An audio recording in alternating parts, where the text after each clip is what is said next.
जय श्री कृष्णा। राधे राधे। आज मैं आप सभी के सामने एक तिलक का गीत प्रस्तुत करने जा रही हूँ।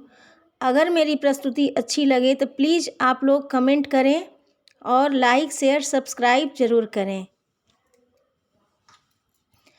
गाई के गोबरा अंगना लिपायो रघुनंदन हरि।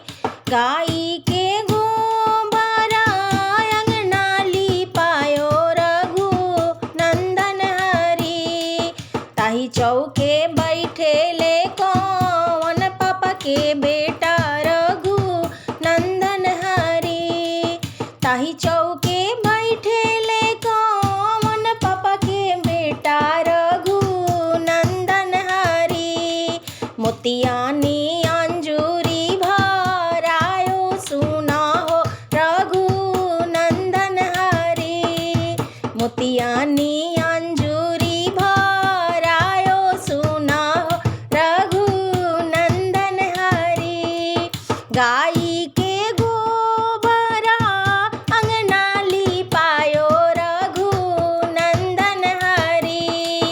गाई के गोबरा अंगना लिपायो रघुनंदन हरि। गजमोती चौका पुरायो सुना हो रघुनंदन हरि। गजमोती चौका पुरायो सुना हो रघुनंदन हरि। ताही चौके बैठे ले कौन चाचा के बेटा रघुनंदन हरि। ताही चौके बैठे ले कौन चाचा के बेटा रघुनंदन हरि। मोतियानी अंजूरी भरायो सुना हो रघुनंदन हरि। मोतियानी अंजूरी भरायो सुना हो रघुनंदन हरि।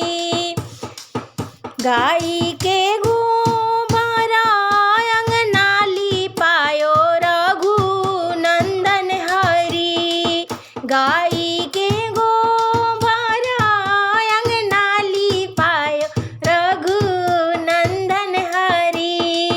मोतियानी अंजूरी भरायो सुना हो रघुनंदन हरि। मोतिया